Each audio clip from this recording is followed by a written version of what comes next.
Bhavani Pracharine Nirvisesha Shunyavadi Paschatya Deshatarine Vanchakalpatarubhyascha Kripa Sindhu Bhayevacha Patitanam Pavanebhyo Vaishnavibhyo Namo Namah. Jai Shri Krishna Chaitanya Prabhu Nityananda Shri Advaita Gadadhar Shri Vasadi Gaur Bhaktivedanta. Hare Krishna, Krishna Krishna, Hare Hare, Hare Rama, Rama Rama, Hare Hare. So we're studying the Srimad Bhagavatam, 10th Canto. Today we're going to begin chapter 4. And of course this is at the level of Bhaktivedanta. So I wanted to ask the devotees present, maybe you could tell me something you learned from the class yesterday, or you remember something from the class yesterday that we talked about, just to test your memory, or just to see if there was anything you could remember at all. Anyone? Jalangi, we'll start with you. You have a very good memory. Thank you, Guru Maharaj. So yesterday we were learning about the birth of Krishna, and then we learned there are many auspicious signs at the time of his birth, and we noticed the changes of the season and the stars. And also we learned from Vasudeva, his father, that when someone's devotional service cannot be performed externally, and then he can perform it internally, mentally. And you mentioned many technical numbers, like Vasudeva, he mentally gave charity of 10,000 cows to the Brahmanas. And then at the time, on the other side, Nanda Maharaj gave 2 million cows. And also we remember that Vasudeva and Devaki, previously they were performing 12,000 celestial years of austerities in order to become the parents of Krishna. Okay, also, very good. Thank you. Very nice. You've got a wonderful memory. You can memorize so many details. Okay, but just ask someone else, a man, maybe can contribute something you remember? Hare Krishna. Oh, okay, yes. One thing I remember is like Srila Vishwanath Chakravarti writes about Vasudev's action when he exchanged the children, like which is born to Yashoda Mai, and Vishwanath Chakravarti writes that this is not the activities of Vasudeva are not through the moods. It's actually the Yoga Maya induced him to do these things. That I remember, which Vishwanath Chakravarti writes and Prabhupada also quotes in the purport. Yes, right. It wasn't callous of him. It wasn't that he was being hard by taking the other child to be killed by Kamsa, but it was the action of Yoga Maya. Okay, thank you, Maharaji. Maharaj, when Krishna is born, he shows the 400 form to Vasudeva and Devaki, and he also tells them that this is not the only birth I have taken birth as your son, but in your previous lives also I have taken birth as your son. And he also tells about Krishna Garbha and Sutapa and Aditya and Kashyapa. Okay, yes, thank you, Maharaji. Good. Okay, so we're going to go on now to chapter number 4, which has an interesting title. We heard about everything being very auspicious with the birth of Krishna. Now chapter 4 turns things around a bit. We're going to hear about the atrocities of Kamsa. Of course, Kamsa is the king. He's ruling. He took over the whole kingdom from his father and put his father in jail along with Vasudeva and Devaki, and he's ruling. We're going to hear about the different atrocities which he's been performing. So we heard at the end of the third chapter, we heard how Vasudeva came back with the child of Mother Yashoda. He brought the child of Yashoda over to Mathura into the prison house, and by the action of Yogamaya, he was able to enter into the prison, and he put on his shackles and he closed the doors, and everything was just like before. So it was really a very special action of Yogamaya that Vasudeva could do all that. So he was sitting there in the cell along with the child. And then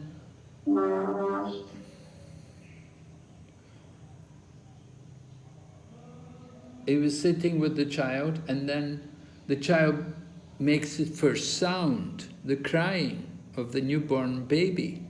The first sound. It's actually auspicious when the child cries, the beginning from the birth.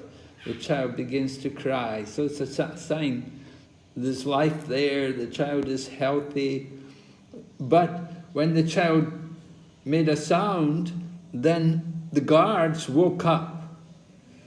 And the guards, they're described by our wonderful commentator, quoted by Prabhupada also, Vishwanath Chakravarti Thakur. He describes these guards like dogs, barking dogs. It's an interesting description Vishwanath Chakravarti has. These watchmen are sitting there like barking dogs. You know, Prabhupada often talked about these, people who are like barking dogs. Do any of you remember Prabhupada talking about some people who were like, he compared them to barking dogs? Immigration. Yes, right. Yeah.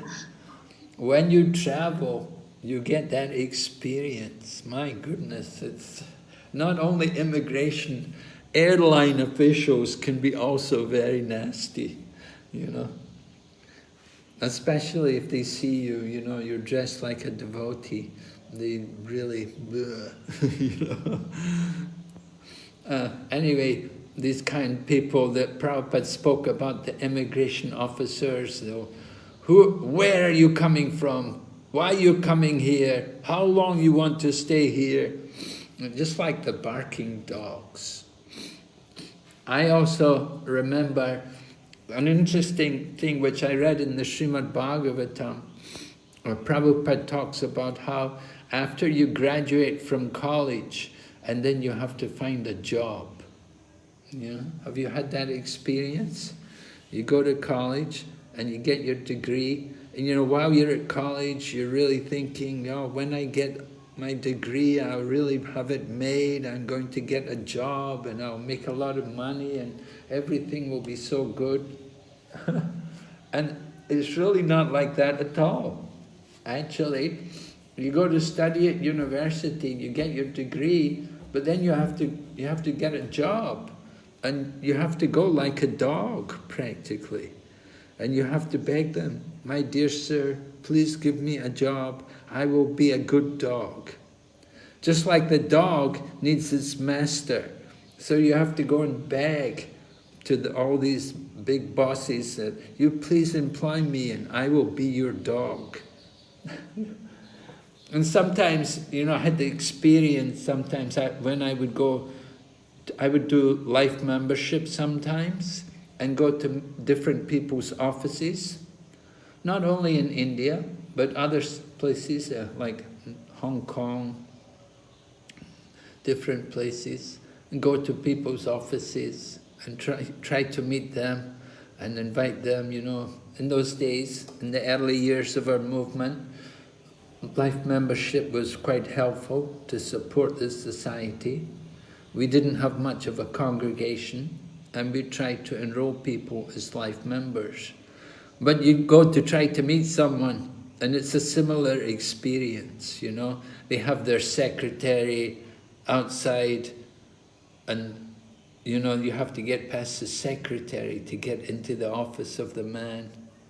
So it's really Sometimes it's not very nice. You get these people who are like the big boss's dog, and his job is to stop the intruders.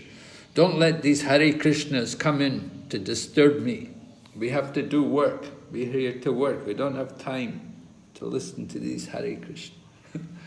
So like that, here also in this case, in the prison house of Kamsa in Mathura, there were watchmen who were just like dogs. And as soon as the child cried, then the watchmen, they'd been sleeping because it was the middle of the night.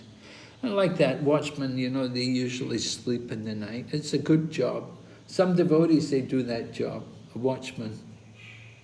That you can chant your rounds, chant rounds all night, and you can read. You don't have to do much work. It's kind of comfortable for people. So anyway, these people, these watchmen, they were not devotees. They were not chanting or reading. And when they heard the child cry, they woke up and they immediately ran to Kamsa. They ran to Kamsa to tell him. So, Kamsa, King Kamsa, he's been waiting. He's been waiting for this. Because this is the 8th child. And the prediction was that the 8th child is going to kill him. Right? Who actually said this, that the 8th child will kill you? Where did this information come from? It was... Yes? Who would like to answer? One person. Oracle. Oracle came from the top. An oracle. From where? By demigods. Okay. Maybe demigods. Maybe just simply from the Akashvani, yeah? From the Akashvani. Anyway, the voice from the skies, from above, predicted that 8th child is the one going to kill you. So Kamsa is waiting. He's been preparing himself because already his sister Devaki had given birth to 6 children, and he had ruthlessly killed them. The 7th one was the miscarriage, and now it's the crucial 8th child, the one who he's in danger of. So Kamsa is thinking, this child, he's thinking, I'm going to kill this child. But at the same time, he's also thinking, this child has come to kill me. So he has this conflict going on in his mind. On one side, he wants to kill the child, but at the same time, he knows that the oracle, or the prediction was, that this 8th child is the one which is going to kill him. So he comes to the prison house and described here. Maybe we should read some of these verses. I'll begin from the beginning. Sukadeva Goswami continued, my dear King Parikshit, the doors inside and outside the house closed as before. Thereafter, the inhabitants of the house, especially the watchmen, heard the crying of the newborn child and thus awakened from their bed. Text 2. Thereafter, all the watchmen very quickly approached King Kamsa, the ruler of the Bhoja dynasty, and submitted the news of the birth of Devaki's child Kamsa, who had awaited this news very anxiously, immediately took action.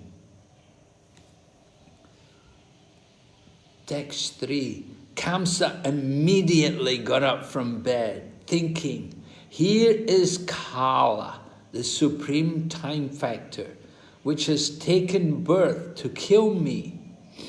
Thus overwhelmed, Kamsa, his hair scattered on his head, at once approached the place where the child had been born. So it mentions here, Kamsa, his hair scattered. In other words, he didn't even take time to comb his hair. Although he's a big king, he's a big ruler, and he just got up from bed, he didn't even take a moment to start his hair. He just came rushing, and he wants to get to that child. So the word is used, right? Here is Kala, the time factor. So we spoke a little bit about time yesterday also. That Prabhupada writes about time here in the purport. And he says Kala is actually another name of the Supreme Personality of Godhead, when he appears only for the purpose of killing. When Arjuna inquired from Krishna in his universal form, "Who are you?" the Lord presented himself as Kala, death personified, to kill. So, Lord Krishna showed this Kala Roop on the battlefield at Kurukshetra. Arjuna was able to see all the different soldiers, great soldiers like Bhishma and Drona. They were all entering into the mouths of that Kala Roop. They were all being devoured. So it was shocking to Arjuna to see all that. And Prabhupada continues in the purport. He says, by nature's law, when there is an unwanted increase in population, Kala appears. And by some arrangement of the Supreme Personality of Godhead, people are killed wholesale in different ways by war, pestilence, famine, and so on. At that time, even atheistic political leaders go to a church, mosque, or temple for protection by God and submissively say, God willing. So, of course, Prabhupada lived through the Second World War, and he was in Calcutta.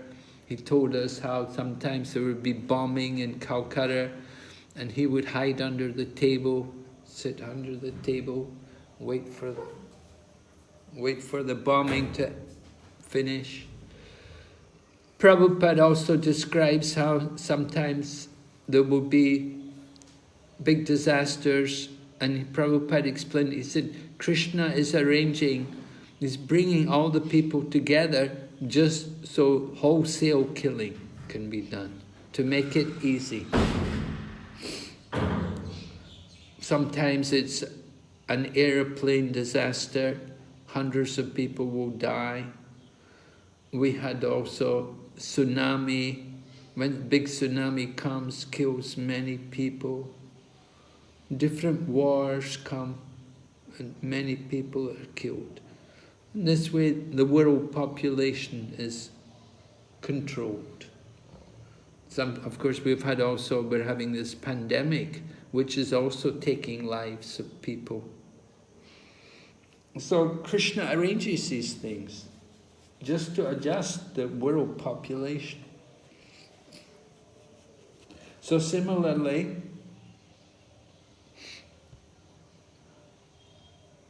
the situation is there that Kamsa, he's worried about his own death. Everyone's thinking, I shouldn't die. Let other people die, but I shouldn't die. We all have that desire. We want to live forever. Remember in Mahabharata, Maharaj Yudhisthira was asked, what is the most wonderful thing? Right? And Maharaj Yudhisthira said, what did he say? Everybody is dying, but still people think that they don't die. Yes. Although everyone goes to the temple of Yamaraj, we're thinking, I won't die. I will live. I still have a long time. Even though we're old, we're still thinking, oh, I'm not good. I'm okay. My health is okay. We're thinking like that. We don't realize we're close to death at every moment. So we want to understand this very carefully, and we want to constantly fix our mind on the Lord. Now for the atheists, they see God as dead. God comes as dead and takes everything away from him. They may not believe in God as a person, but they see God in the form of death. And Krishna also says in the Bhagavad Gita, what does Krishna say about death? In chapter 10, in Vibhuti Yoga, how does Krishna describe? He's talking about his vibhutis, and one of his vibhutis is death. Mrityu sarva haraschaham. I am all-devouring death. So that is one of Krishna's vibhutis, that he comes and takes everything away. And Prabhupada also talks about how when there's a lot of danger, then people go to temple and they pray. Everyone's praying. Just now also, a lot of people still praying. Don't let me get sick, protect me. And so in the time of war, they'll go and pray. Prabhupada described, he said when there was war, he said the German ladies, all their husbands had gone to war. So the ladies would go and pray, and they go to the church, and they would pray to God, please send my husband home, please save my husband, let him come back home. And if their husband died, didn't come back, then they didn't believe in God anymore. They lost their faith in God. So this is the kind of business which goes on in the material world. People are all trying to exploit. They think God is our servant. He's there to serve me. Very rare people think about giving service to God.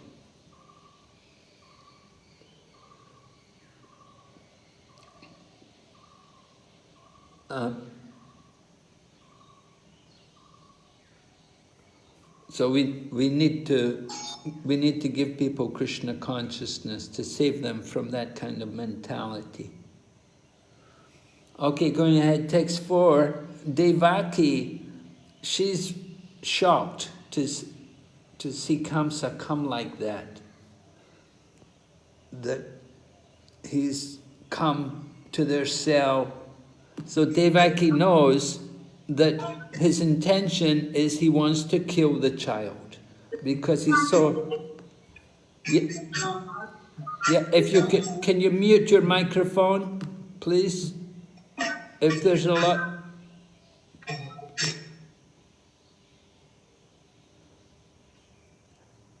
So Devaki's very concerned.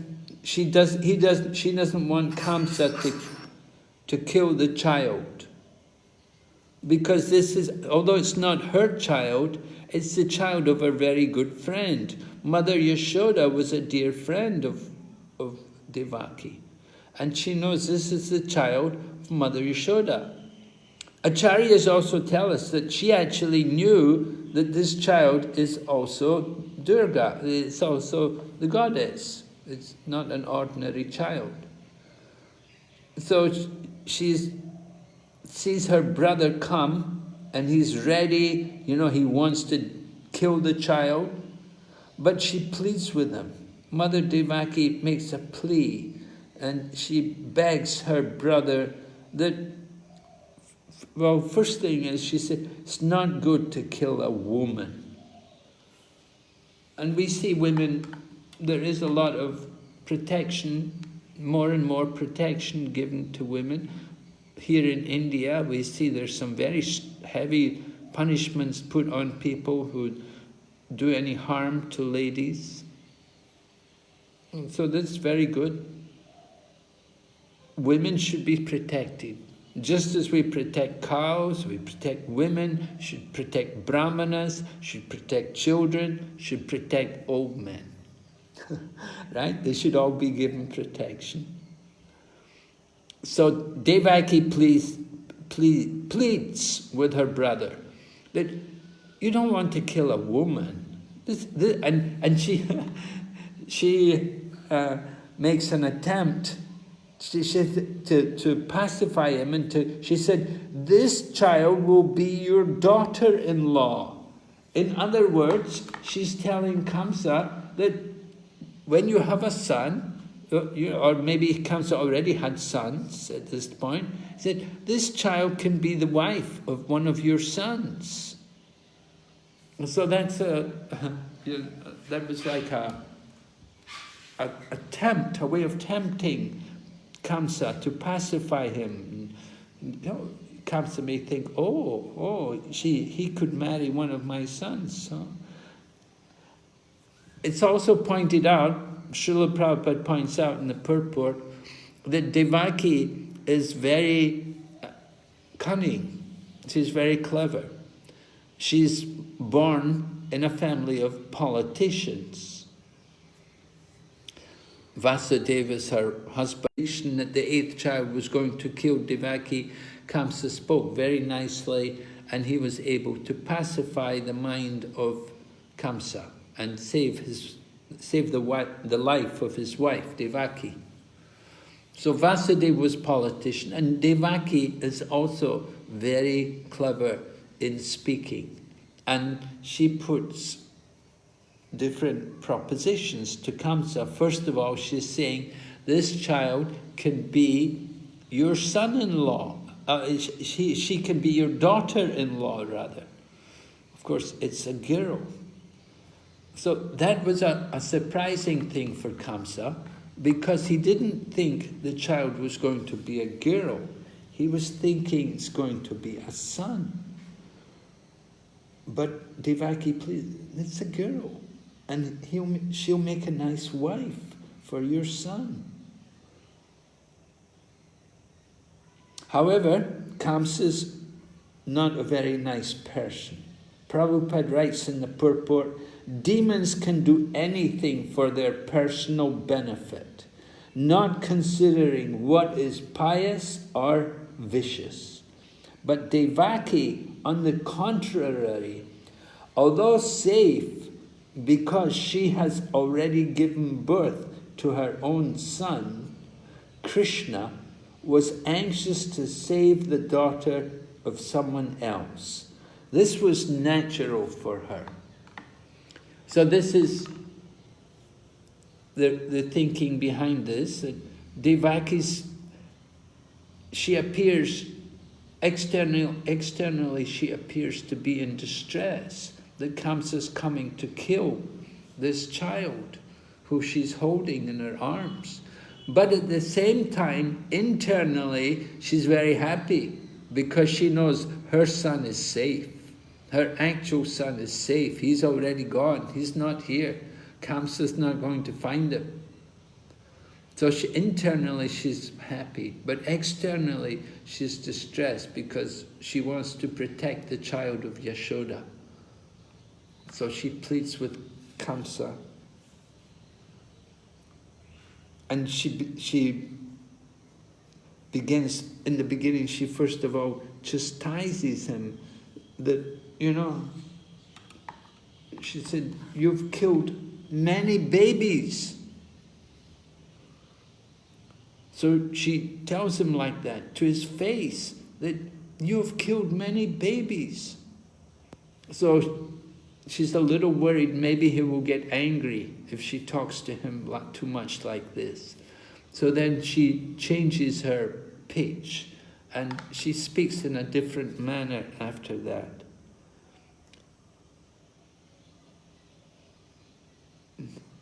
She says that by the influence of destiny, you've already killed many babies.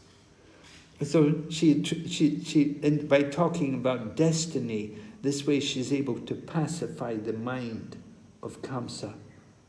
That she's saying, well, it's not really your fault. It was just due to destiny. So in this way, Kamsa could, his anger at being accused of killing all these children, then he would be pacified a little. And Devaki describes these babies, that each of them is bright and beautiful as fire. In other words, each of the children had life, they had energy, but they were killed. So then she pleads, kindly spare this daughter, give her to me as your gift.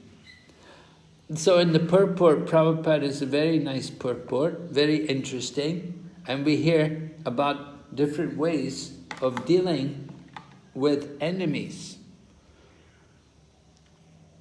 We've heard this before, actually. Do you remember in the 7th canto hearing this similar method of dealing with the opponents? Who was taught how to deal with their enemies? Prahlad Maharaj. Yes, right. Prahlad. In the Gurukul, right? The Gurukula for the demons. How to deal with the enemies. So, what's the first thing you should do with the enemy?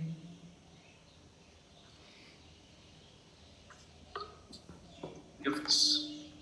How do you deal with the first thing you want to try? Prabhupada calls it repression or dhamma.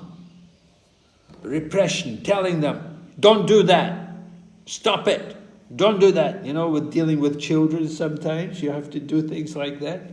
You give them a warning, and then you may compromise.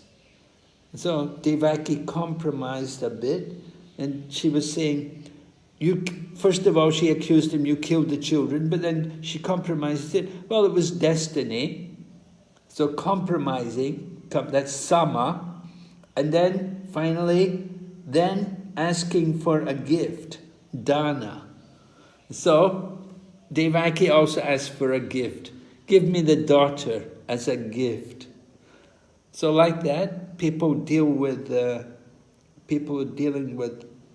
enemy. Politicians, they do these kind of things. One party is in power, and the opposition party, they'll always be threatened by the ruling party. And the ruling party will sometimes take the leader of the opposition party, put them in jail, and they'll be accused of something. And we saw this, especially happened in Malaysia. I was in Malaysia and that was going on. The ruling party, and they got the opposition leader, he was put in jail and he was accused of things. But before they put them in jail, they will try different things. They'll try to compromise. And of course, ultimately they'll kill them, have them killed. Hiranyakashipu would do these kind of things.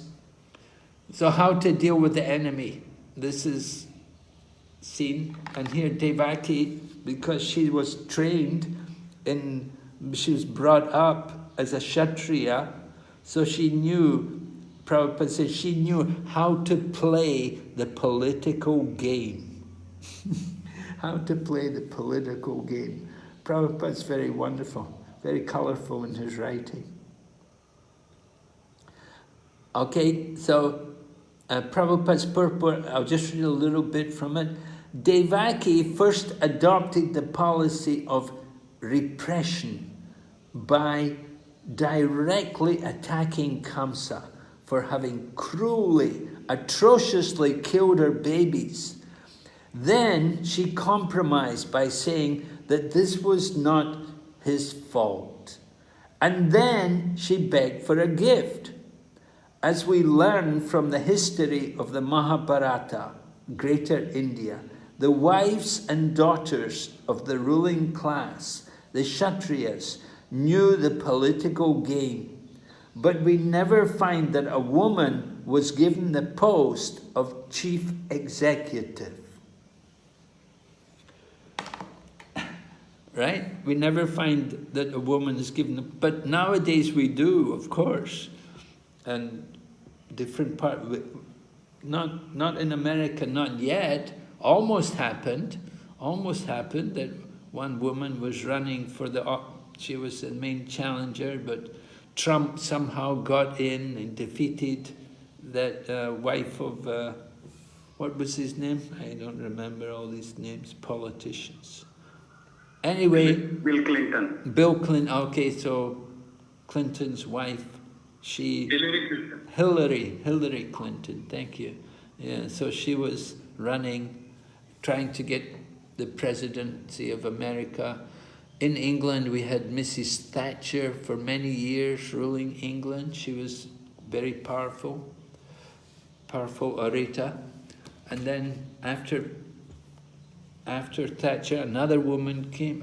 A little while later, another woman came, also became prime minister not for long though, only a short time. So we had Indira Gandhi in India. If you look at the government leaders in China, you won't see a woman. Hardly there's a woman there. China is still very traditional, very conservative.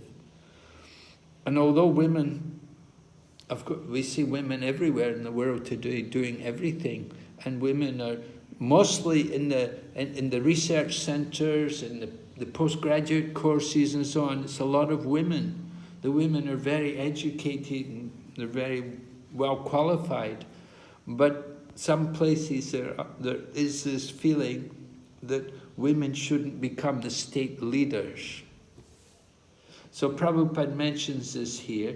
He didn't think it was appropriate to see women take the position of head of state.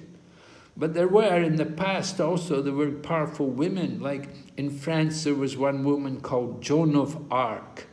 Joan of Arc. She was a great fighter, and she led an army, but she was defeated. And the famous thing happened, they burned her. They burned her alive at the stake. So that's what happened in France. Hundreds of years ago, there was this woman, Joan, they call her Joan of Arc, because she was burned at the stake. And there was one woman in Chinese history. Oh, I forget her name now, Chinese name. But she was a ruler, and she was very powerful. So sometimes it happens. It's not very common. It's very rare. What do you think, Jalangi? Would you like to be a big political figure? Hi, Krishna Guru Maharaj. I'm not interested in being political figure, but I have a question or comment. I want to ask you, what do you think of ladies guru? Oh, yes. Of course, women guru. Well, we have women GBC, and we have women temple presidents, women gurus. We have women giving shiksha. I think it's very, as I said, just like becoming a head of state, it's a very rare woman. They have to be very special. You know, people who can take that position in a woman's body, it's not so easy thing. So women's gurus also, there are, in our history, there were women who were gurus. So it can be done, but it's not for many women. It's very, very special, very rare woman who can actually take this position. And of course, not going to be a young woman. Should be an elderly woman.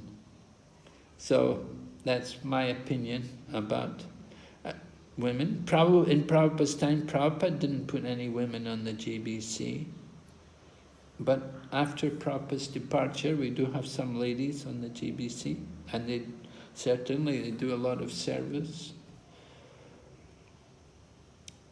And these are special ladies, very special. Just like in our history, Janava Mata was a guru, and Himalata Thakurani was a very special lady. She could do it. Those two ladies are particularly noted, but it's not common. Okay, so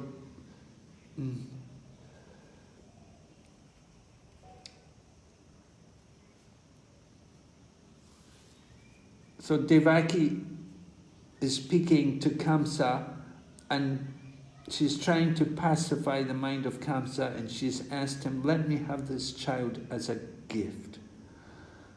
But when you give good instruction to a foolish person, then they simply become angry. You know, sometimes we may make the mistake trying to give instruction to somebody, and they get angry, they become more angry. So it's a bit difficult, a bit dangerous. Here you have Devaki, she's careful, but at the same time, it's a difficult situation. Prabhupada said there was no need to give good instruction to Kamsa. No, Devaki just said, give me a gift, let me have a gift. She's tried to pacify his mind, and she's asking for the gift. Prabhupada said, no need to try to give him instruction, because he would just become, and she didn't try to give him instruction. She just said, let me have a gift. And then text 6, she said, my dear brother, I am very poor, being bereft of all my children, but still I am your younger sister. Therefore, it would be worthy of you to give me this last child as a gift. So she's making an appeal, let me have this gift. However, it's not going to work. She was embracing the child and crying, the woman's tears. But Kamsa is very hard-hearted. He was so cruel that he snatched the child from her hands. So Devaki's playing the part, she's really doing her best to try to save the child.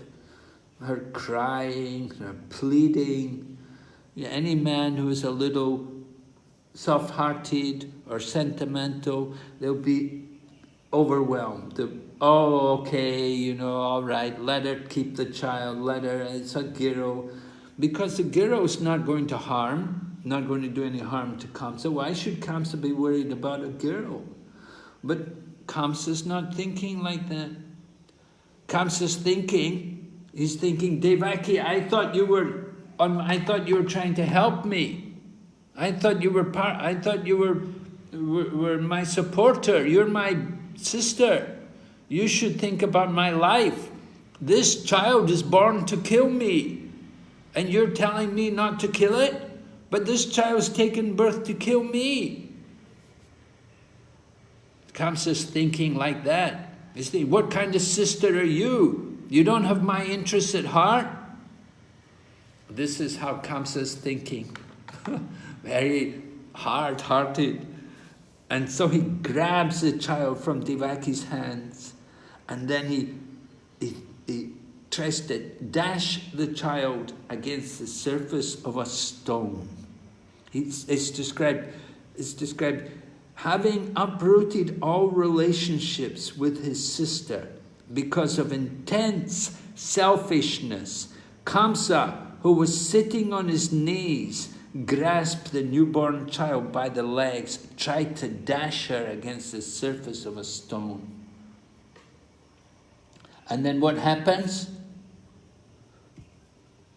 The child, Yogamaya Devi, the younger sister of Lord Vishnu, slipped upward from Kamsa's hands and appeared in the sky as Devi, the goddess Durga, with 8 arms, completely equipped with weapons.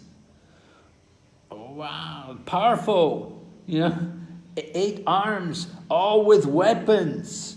So Kamsa has to really worry that, oh, actually Kamsa's happy. What does Kamsa think about Durga? Anyone? Seeing the form. Because Kamsa is a worshipper of Durga. Yes, right. Generally, these people like Kamsa, the demons, they worship particularly Lord Shiva and Durga, these kind of gods. They're happy. So Kamsa was so surprised to see Devi, the form of Devi, goddess Durga, that his sister has given birth to Devi. He's thinking, oh, my sister's very special.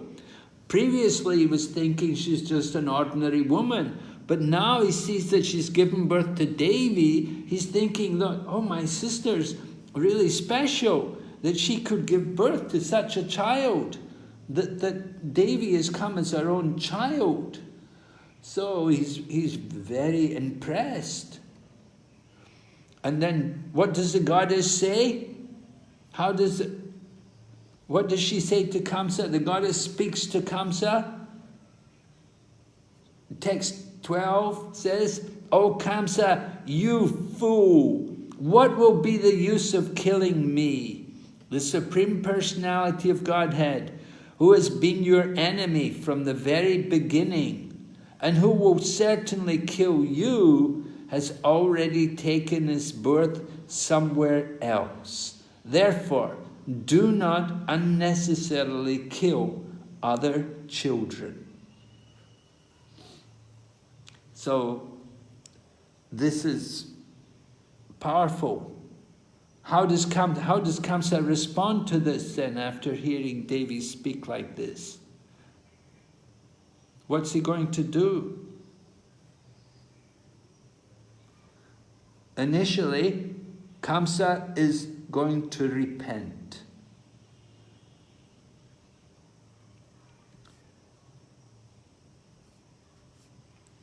It's described, after speaking to Kamsa in this way, the goddess Durga, or Yoga Maya, then she left that place and she went to places such as Varanasi. And in the purport, Prabhupada writes about how the goddess Durga is in different places. In Calcutta as Kali, in Bombay as Mumba Devi, in Varanasi as Annapurna, in Cuttack as Bhadrakali, and in Ahmedabad as Bhadra. So, different names according to different places. So this goddess Yoga Maya, she went there to these different places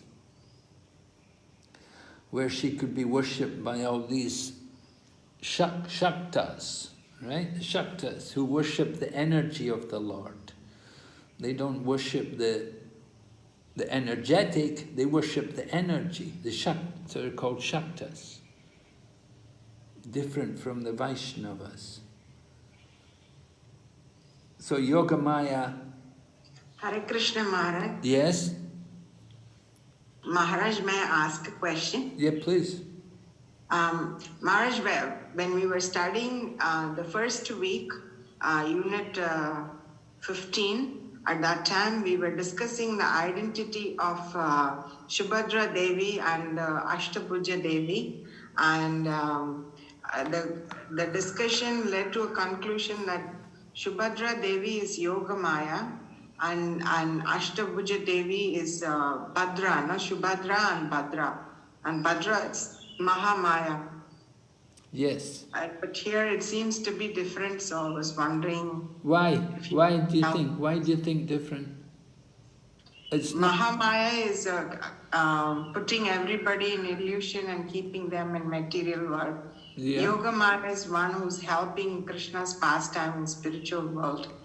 And apparently Mahamaya came as this sister, and Yoga Maya came as Subhadra.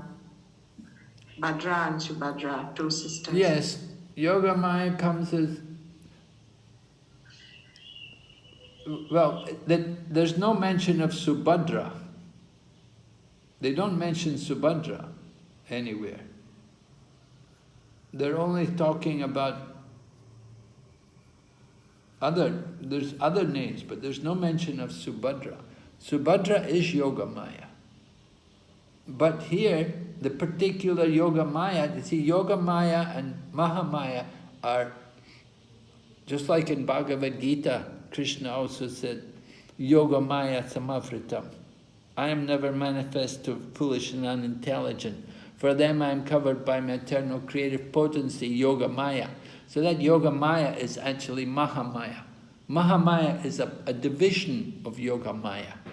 So here it's mentioned that when Kamsa, you see, Kamsa he took the legs, that could not be Yogamaya. Yogamaya would never be taken by the hands of Kamsa. So that form of Yogamaya became Mahamaya. Just like Ravan could never touch Lakshmi, the same way, this Kamsa could never touch Yogamaya. He took the legs, that was not Yogamaya, that was the Mahamaya form. Mahamaya is integral with the Yogamaya. So the Yogamaya, she appeared as the child of Yashoda, but when Vasudeva actually brought the child back, that child actually became Yogamaya, became Mahamaya. The child which was brought into the prison house in Mathura, that was the Mahamaya. So that's the understanding.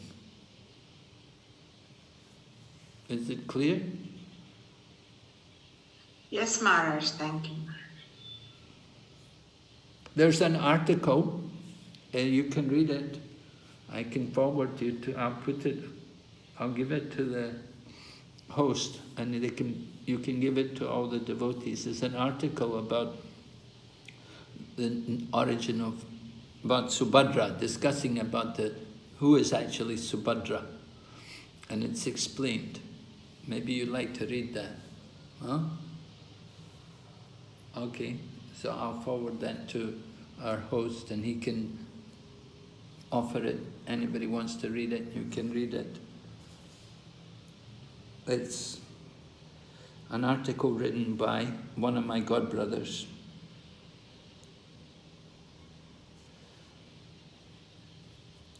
But it's an important point.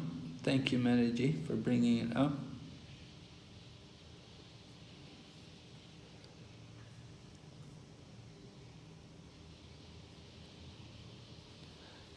So Kamsa heard the words of the goddess Durga. He was struck with wonder.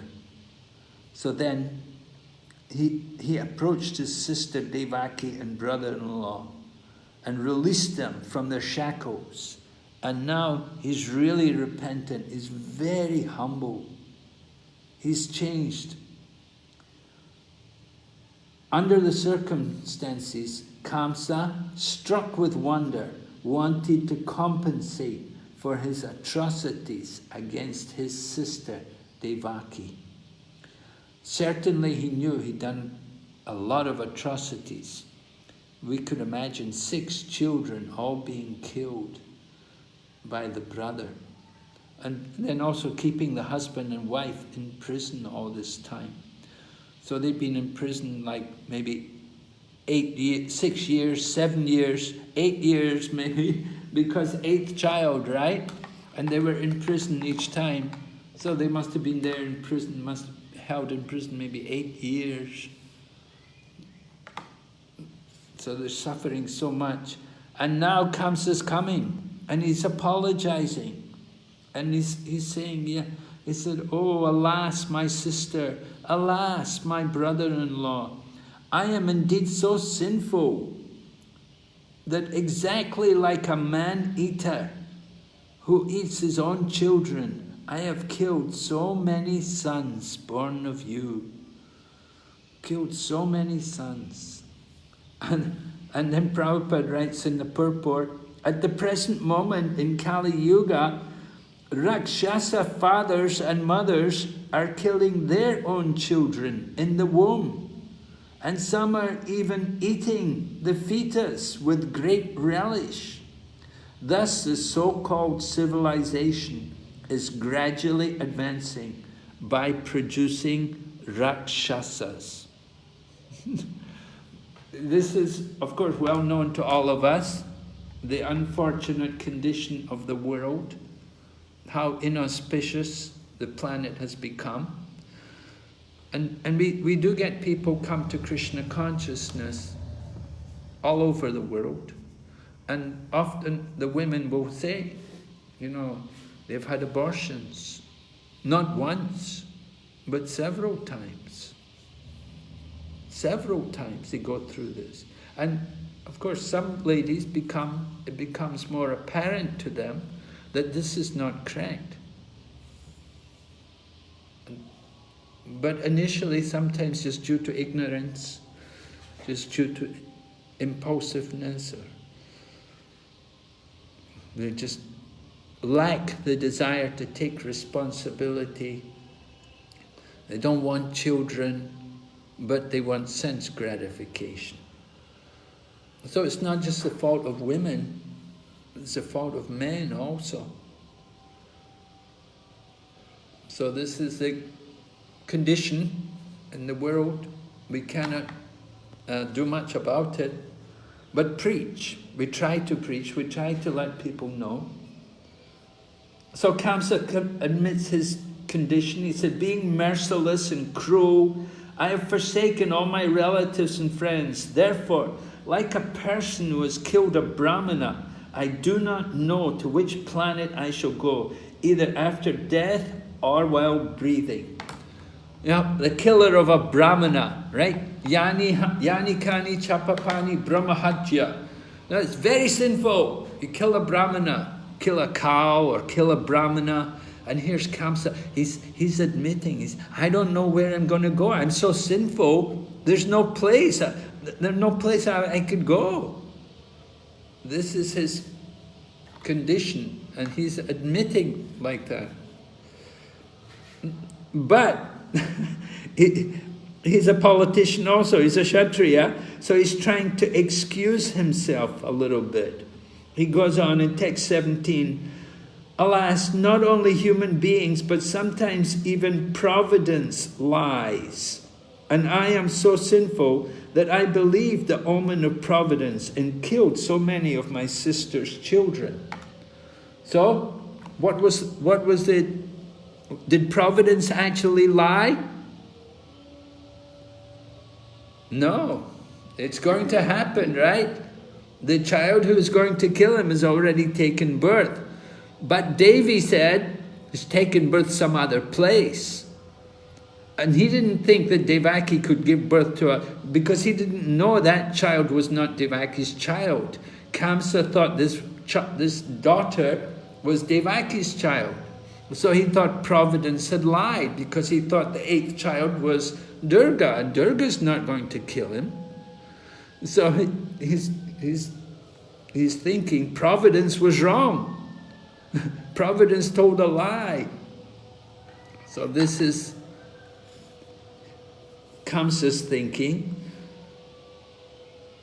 But he still admits he's sinful. He said, I'm so sinful, I believe the providence, and so I killed all your children. In other words, he's kind of admitting, I shouldn't have killed your children. But then he says, oh great souls, your children have suffered their own misfortune. Right? He's saying it was their karma. They were meant to be killed. They couldn't avoid it. So Kamsa says, please therefore do not lament for them. All living entities are under the control of the Supreme, and they cannot always live together. Well, that's certainly a fact, right? We know that. We can't all live together. And we're all under the control. So you can see Kamsa can speak philosophy. Although he's a demon, he can speak philosophy. Sometimes we give the example, the story about the jackal and the vulture. There was a young boy, and he happened to go with his family into the forest, but somehow the young boy died in the forest. And so the family were thinking what to do with the body of their child. So it happened that the jackal appeared, Now here in Mayapur we have a lot of jackals, right? And the jackals, you'll hear them, they've already started. They make a lot of sound. In the night, you don't hear the jackals in the day, because the jackal only eats by night. So the jackal wanted the people to go so that at night he could eat the body. And he told them, come back tomorrow and do everything. Don't do anything now, come back tomorrow. And the jackal thought, I can eat the body tonight. But the vulture came. And the vulture, he has to eat in the daytime. He won't eat at night. So he's telling the people, yeah, you should just go now. Just leave it. You don't have to do anything for the child. Just leave the child. You don't have to worry. He's not the body. The soul's gone from the body. You don't have to do anything for the body. Because the vulture's thinking, I can eat the body. So both the jackal and the vulture, they were speaking philosophy, but they were speaking philosophy so they could eat the body of the dead boy. So the same way we could understand Kamsa speaking philosophy, that he's a demon, but he's speaking this philosophy, but it's to his own ends. He's trying to cover up for all the wrong which he's done. And certainly he did a lot of wrong. He's been persecuting so many people, killing as well.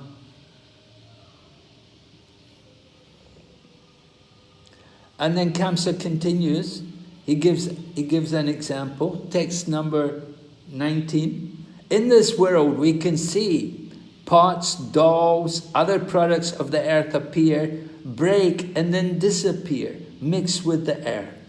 Similarly, the bodies of all conditioned living entities are annihilated, but the living entities, like the earth itself, are unchanging and never annihilated. Nahanyate hanyamane sharire. So this is very nice, Atma Tattva. Kamsa understands the science of the soul. He's speaking about the nature of the difference between the body and the soul. That the body is just matter. Just like in the Christian Bible, when they bury people, they say, from earth to come and go back to earth. When they bury, in Christianity, they bury the dead bodies, so they say, we come from earth and go back to earth. The dead body also goes back to earth. And Prabhupada talks about how the body will be burned, it will become ashes, or it will be eaten by worms, or it may be burned by fire, eaten by worms. What's the other thing which could happen to the dead body? Worms or vultures can eat the dead body, and then we can burn the dead body. Or if you simply bury the body, it will be eaten by worms. If you burn it, it will become ashes. And if the animals eat it, like the vulture, if they eat the dead body, then it will become stool. So that is how the body undergoes transformation. And Kamsa gave the example. He talked about pots, clay pots, dolls, also made from earth. So they come from the earth, they go back to the earth. So it appears Kamsa is not very much attached to the body, but of course he is. He's a great materialist. He's very attached to his body. He's not ready for death at all, and he's ready to kill anyone who opposes him. We'll hear later on in this chapter how Kamsa was very powerful, that he could defeat the demigods even. They'd come to fight him, he could defeat them. The demigods were afraid of him.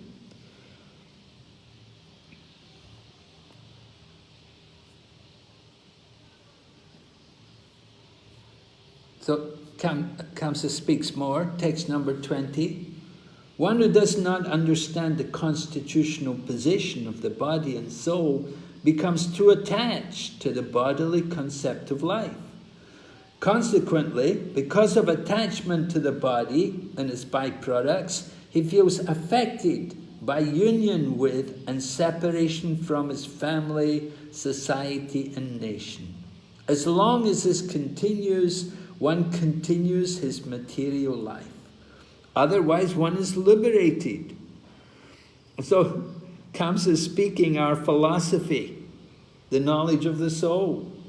He's speaking it, but he doesn't apply anything on that, on this principle. People often speak philosophy, but how they act has to be also seen. It's not just speaking philosophy, we have to also apply the teachings. The philosophy has to be put into practice. There has to be realization. So Kamsa had learned all of this. Kamsa, of course, he's Krishna's relative, right? Who was the mother of Kamsa and the father of Kamsa? Do you remember? Maharaj, Ugrasena and Padmavati. Right, Padmavati. Padmavati. But actually Kamsa was not the child of Ugrasena. Padmavati was raped. She was raped, and the result was that she conceived Kamsa as her child. And Padmavati is mentioned in the Brihad Bhagavatamrita that she had a loose tongue, and she would sometimes speak about Krishna's personal affairs. She would speak about them in public. She would speak openly about Lord Krishna's private affairs. So she was not a very responsible kind of lady. She has some problems. You know, sometimes you get women like that. You know, they talk too much. They say things they're not supposed to say. So Padmavati was like this. And somehow, you know, she got hurt. She was sad. She was worried. Oh, my son. Oh, no, he's killed my son. Everyone was... So Kamsa is speaking about this bodily attachment. He's speaking how we have to, anybody who's attached to the body is going to take birth. He will remain in the material world. In Bhagavad Gita, Lord Krishna also speaks about that. In the 9th chapter, text 3, those who are not faithful on this path cannot attain me. They will remain in this world of birth and death. They'll have to come back again. So Prabhupada quotes also Bhagavad Gita, he quotes the sloka, Mrityu Jara Vyadi Dukkha Dos Anudarsanam. Janma Mrityu Jara Vyadi Dukkha Dos Anudarsanam.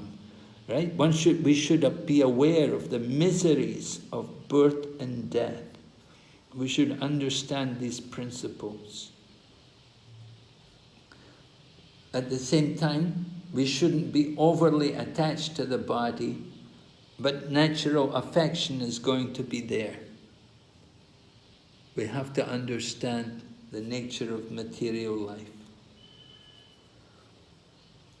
So Kamsa says, my dear sister Devaki, text 21, all good fortune unto you. Everyone suffers and enjoys the results of his own work under the control of providence. Therefore, although your sons have unfortunately been killed by me, please do not lament for them. Very nice of him to say like that. Don't lament for your sons. It's all right for him, right? After he killed them. But he talks about we're all under the control of providence. The gopis also prayed about providence.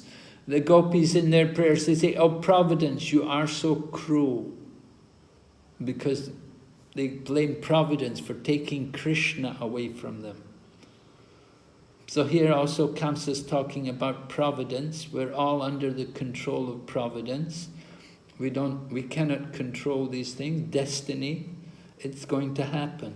It's ordained. So Kamsa is saying like that. It was ordained. They had to die. And is it true? Did they have to die? Was it ordained? Who were these 6 children who were all killed? Someone? Marichi's son. Marichi's. Who? Marichi's children. Marichi's children. Were they Marichi's children? Before, after Marichi. In the beginning they were Marichi's children, but then? Sons of Kalnimi. Huh? Sons of Kalnimi. Kalanimi, right, sons of Kalanimi. And who cursed them? Hiranyakasipu. Yes, Hiranyakashipu cursed them. Why? Because without permission, they were doing tapasya to become powerful. Who were they worshipping? Brahma. Yes, they were, and that's what made Hiranyakashipu angry. They're worshipping Brahma. They're ignoring me. They're going to Brahma directly. They should worship me, right? Hiranyakashipu is a real demon. He wanted that he should be worshipped. And these children of Kalanimi, they're worshipping Brahma to get benediction from them. So, what was the curse? That they would take birth from the womb of Devaki and they would be killed by their own father. Kalanimi became Kamsa. They all became the children in the womb of Devaki, and Kamsa killed them one after another. So in this way they got free of their curse. So it was ordained, this will, it had to happen. Can't change providence, you can't change the destiny, right? Or can we? Can we change destiny? The lines on the hand, you look on the hand, there are lines on the hand. Can we change those things? You cannot. Yes, Maharaj. Yes and no.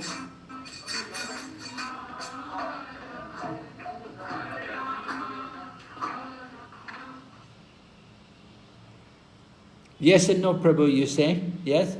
When Yes, I said Maharaj. Yes, when can you... When can you... It's only by very Tivra Bhakti, which is basically on the level of Bhav Bhakti, that you can actually change the whole course. But before that, like, you'll have to take the suffering, the account of... It may be proportionally reduced, but you cannot delete all... You can chant Gayatri if you like. It's dark here. Time for my Gayatri. So we'll have a break. Recording stopped.